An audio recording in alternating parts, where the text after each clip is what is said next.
नमस्कार दोस्तों, मैं अनुज आप सभी लोगों का फनलर्न बाय अनुज ऑफिशियल यूट्यूब चैनल पर स्वागत करता हूं। तो दोस्तों, एचएसएससी की तरफ से एक नोटिस आया है, एक नोटिस अपलोड कर दिया गया है जिसके अंदर सूचना दी गई है कि जो ग्रुप बी, ग्रुप सी और ग्रुप डी के जो एग्जाम होने वाले हैं उनका जो अब रिजल्ट का पैटर्न है वो आपको चेंज किया जाएगा। उनका नए रिजल्ट के पैटर्न के आधार पर ही उनका जो रिजल्ट है वो डिक्लेयर किया जाएगा। अब चाहे आपका कांस्टेबल का एग्जाम हो, चाहे आपका सब इंस्पेक्टर का हो, ग्राम सचिव या पटवारी का एग्जाम हो, आपके जो भी एग्जाम होंगे वो अब नए पैटर्न के बेस के ऊपर ही आपका जो रिजल्ट है वो डिक्लेयर किया जाएगा। जैसे पहले होता था, अब उस चीज को हटा के अब एक नया पैटर्न फॉलो किया जा रहा है और उसी पैटर्न के ऊपर अब सारे रिजल्ट आपको देखने को मिलेंगे। अब वो नया पैटर्न क्या है, किस बेस के ऊपर अब आपका वो नया पैटर्न अपनाया है, वो सारी चीजें मैं आपको बताने वाला हूं। बस आप वीडियो को एंड तक जरूर देखिएगा और पसंद आती है तो लाइक शेयर सब्सक्राइब करना बिल्कुल मत भूलिएगा। तो दोस्तों, यहां पर अब आपको कहा गया है कि भाई जो भी ग्रुप बी, सी और डी के एग्जाम होंगे ना, उनके अंदर आपको नॉर्मलाइजेशन अब देखने को मिलेगा। ठीक है, कि क्या होता है कि अब जो एग्जाम्स है वो मल्टी शिफ्ट्स के अंदर आपके कंडक्ट करवाए जाते हैं और जब भी आपको मल्टी शिफ्ट के अंदर एग्जाम कंडक्ट करवाए जाएंगे, ऑलवेज जो लेवल ऑफ द एग्जाम है वो बिल्कुल डिफरेंट आपको मिलेगा। कहीं पर आपको इजी, कहीं पर मॉडरेट और कहीं पर डिफिकल्ट है। और इसीलिए अब एचएससी ने भी आपके जो नॉर्मलाइजेशन का प्रोसेस है उसको अडॉप्ट कर लिया है, उसको अपना लिया है और अब आपको अपकमिंग एग्जाम्स के अंदर भी आपको एक नॉर्मलाइजेशन का जो मेथड है, नॉर्मलाइजेशन का जो प्रोसेस है वो देखने को मिलेगा। अब यहां पर जो नॉर्मलाइजेशन होगा वो बहुत अच्छे से उन्होंने बताया है कि कैसे क्या नॉर्मलाइजेशन का प्रोसेस जो है वो आपका वहां पर करवाया जाएगा। सो नॉर्मलाइजेशन का जो प्रोसेस है वो आपका चलेगा परसेंटाइल मेथड के ऊपर, परसेंटेज जो हम निकालते हैं उस मेथड के ऊपर। आपने बहुत जगह देखा होगा, किसी ने आपको कैसे समझाया होगा, लेकिन जो रियलिटी में कैसे क्या आपका काम करेगा वो चीज यहां पर मैं आपको बताने वाला हूं कि आपको परसेंटाइल आपका जो है वो मेथड कैसे काम करेगा। देखिए क्या होगा, आपकी शिफ्ट वाइज आपका जो सबसे पहले आपका परसेंटाइल जो है उसको कैलकुलेट किया जाएगा। ठीक है, जिसके हाईएस्ट नंबर हैं उनको नंबर दिए जाएंगे 0 से 100 तक का। ठीक है, जिसके भी हाईएस्ट नंबर हैं उसको नंबर दिए जाएंगे 100, मीन्स 100% उसको नंबर दिए जाएंगे। और जिसके सबसे कम नंबर है उसको आपका नंबर दिया जाएगा 0%। ठीक है ना, मीन्स यहां पर कहने का क्या है, उसको परसेंट में जिसके हाईएस्ट नंबर 100, जिसके सबसे कम उसको 0 दिए जाएंगे। ठीक है, अब बात करते हैं उसके बाद डेसिमल तक। तो अगर आपके पास जो कैंडिडेट अपीयर हुए हैं अगर वो 1000 में है, ठीक है, अगर वो 1000 में है मतलब कि 1 इंटू में 10 की पावर 3 अगर वो है तो जो आपका डेसिमल है वो 3 पॉइंट तक जा सकता है। मतलब कि 10 की पावर जितनी होगी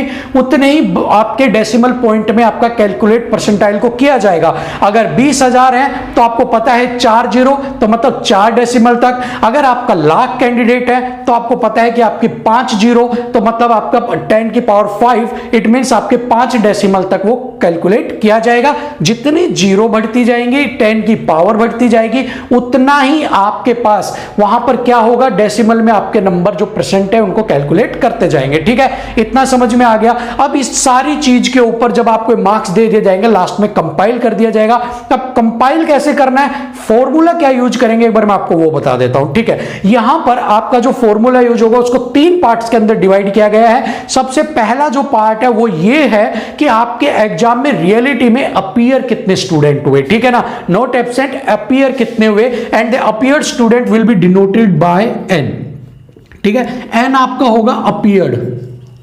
ठीक है ना भैया, कि आपके अपीयर कितने हुए, प्रेजेंट कितने थे, उनको आपका कैलकुलेट किया जाएगा एन से।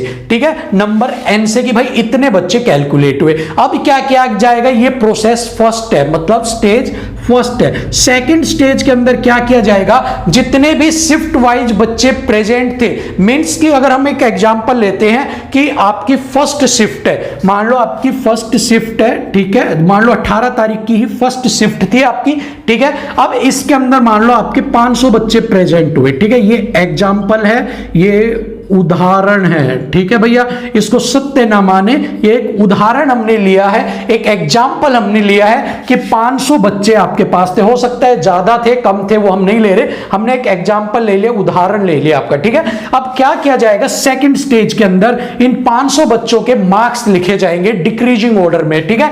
मान लो 500 में से 70 सबसे हाईएस्ट गया है और लोवेस्ट गया है 40 नंबर, ठीक है। 70 हाईएस्ट है, 40 है, तो कैसे लिखे जाएंगे नंबर, 70, उसके बाद 69, फिर 68, 67 या किसी के फिर यहां पर 55, और लास्ट में जब 500वें बच्चे का मतलब यहां पर जो लास्ट वाला बच्चा होगा उसके लिखे जाएंगे 40 नंबर, ठीक है। समझ में आ गया, सेकंड में सबसे हाईएस्ट सबसे ऊपर और 40 सबसे कम, ठीक है, इतना समझ में आ गया। यह है सेकंड स्टेज और इसको कहा जाएगा टी। हर एक बच्चे का जो नंबर है उसको डिनोट किया जाएगा टी से, ठीक है, हर एक बच्चे को डिनोट टी से किया जाएगा, इतना समझ में आ गया। चलिए अब तीसरी स्टेज क्या की जाएगी, तीसरी स्टेज सबसे इंपॉर्टेंट होगी क्योंकि यही डिसाइड करेगी कि आप नॉर्मलाइजेशन आपको कितना मिलने वाला है, ठीक है ना। चलिए अब आपको नॉर्मलाइजेशन कितना मिलने वाला आपको ये देखना है, तो देखिए इसके अंदर क्या होगा कि अब आपको ये निकाला जाएगा नॉर्मलाइजेशन में, मतलब आपका परसेंटाइल कितना निकाला जाएगा हाईएस्ट। अब मान लो ये 70 है इसका नंबर, ठीक है, तो यहां पर आपका 70, ठीक है ना। अब ये 70 से नीचे आपको देखना है कितने बच्चे हैं, ठीक है ना। 70 से नीचे मान लो सारे के 69 से शुरू हो रहे हैं, तो 70 से नीचे कितने हैं, 499 बच्चे, ठीक है।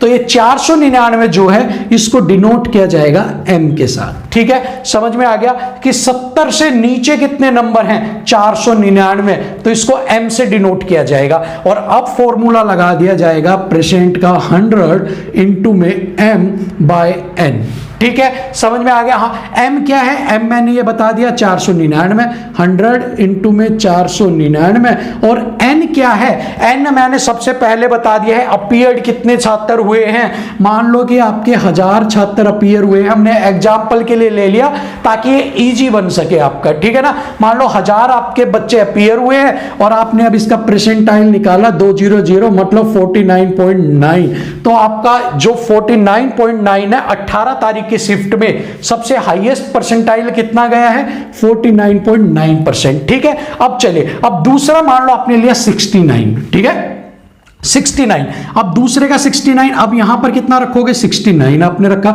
अब इसके पास आपके मान लो यहां 69 है और 5 बच्चों के भी 69 नंबर आपके हो गए, यहां भी 69, यहां पर 69, उसके बाद चला 3 बच्चों के हो गए, ठीक है ना।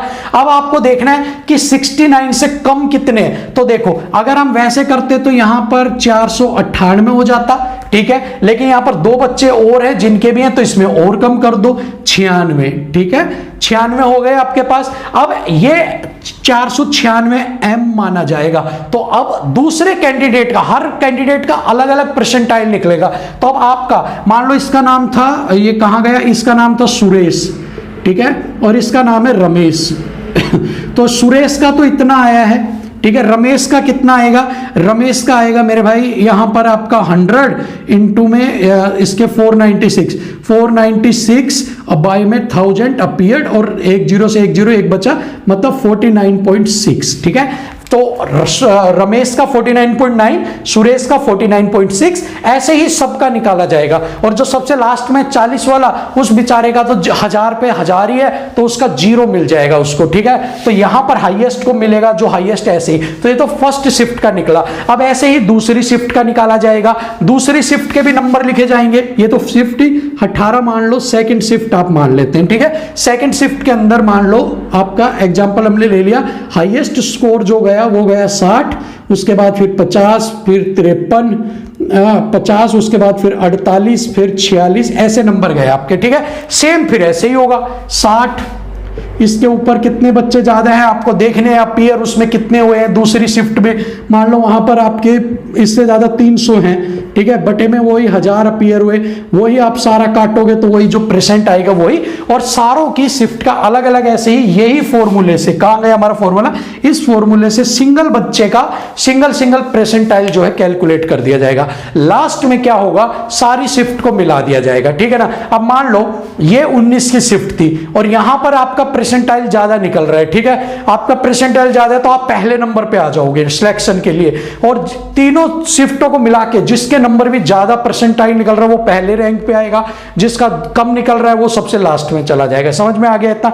अब बात आती है अगर दो बराबर रह गए तो क्या करेंगे, तो अगर दोनों के बराबर हो गए तो परसेंटाइल देखा जाएगा, वरना उनको हिट एंड ट्रायल मेथड से उनको देखा जाएगा कि किसका ज्यादा है किसका नहीं है, और उस बेस पे उसको निकाल दिया जाएगा, ठीक है ना। सो यहां पर ये सारा फॉर्मूला यूज किया जाएगा। अब कैसे निकाला जाएगा, मान लो देखो 18 की शिफ्ट में मान लो हाईएस्ट गया 49.9, 19 की शिफ्ट में गया 50.5, 19 की इवनिंग शिफ्ट के अंदर गया 47.6, मान लो 3 ही ले लेते हैं। तो अब इन तीनों को मर्ज कर दिया तो ये तो हो गया रैंक 1, ये हो गया सेकंड और ये थर्ड, ठीक है। ऐसे ही सबसे लास्ट में, और सारे बच्चे जितने बच्चे लेने हैं उनके रैंक वाइज उनको ले लेंगे, बाकी सबको एलिमिनेट कर देंगे, ठीक है। ये पूरे का पूरा प्रोसेस है आपका नॉर्मलाइजेशन का जो उन्होंने नोटिस के अंदर भेजा हुआ है, ठीक है ना। ये वाली चीजें आपको कोई नहीं समझाएगा क्योंकि उनको खुद ही समझ में नहीं आ रही कि ये है क्या चीज, ये चक्कर क्या है पूरा। पहले तो खुद को समझ में आए तभी तो आपको कोई समझा पाएगा। तो ये वाली बात है, ये पूरे का पूरा प्रोसेस मैंने आपको बता दिया है। ये प्रोसेस है नॉर्मलाइजेशन का, हर बच्चे का कैसे सिंगल सिंगल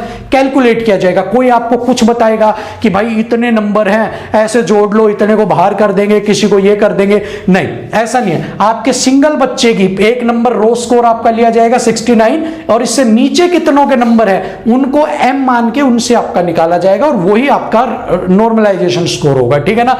अब आप देखोगे तो आपको पता लगेगा धीरे धीरे कि वो नॉर्मलाइजेशन कैसा है, कितने अपीयर हुए, कितने आपसे नीचे हैं, कितने आपसे ऊपर हैं, और इसी हिसाब से आपको बेनिफिट जो है वो मिलता जाएगा, ठीक है ना। सो ये सारा प्रोसेस है जो उन्होंने नोटिस के अंदर लिख के भेजा है, और अब इसी पैटर्न के ऊपर इसी तरीके से ही आपके रिजल्ट जो है वो सारे डिक्लेयर किए जाएंगे, ठीक है। सो बस यही इंफॉर्मेशन आप सभी लोगों को देनी थी, होप्स आपको पसंद आई होगी। अगर आप जानकारी से आपको पसंद आई है और आपको लगता है कि जानकारी आपके लिए यूजफुल है तो आप इसे लाइक शेयर कीजिए, साथ में सब्सक्राइब कर लीजिए, बेल आइकन प्रेस कर लीजिए, क्योंकि एग्जाम रिलेटेड रियल और ऑथेंटिक न्यूज ऑलवेज आपको इस चैनल पर देखने को मिलेगी। सो अगली वीडियो में आपसे फिर मिलेंगे, तब तक के लिए जय हिंद।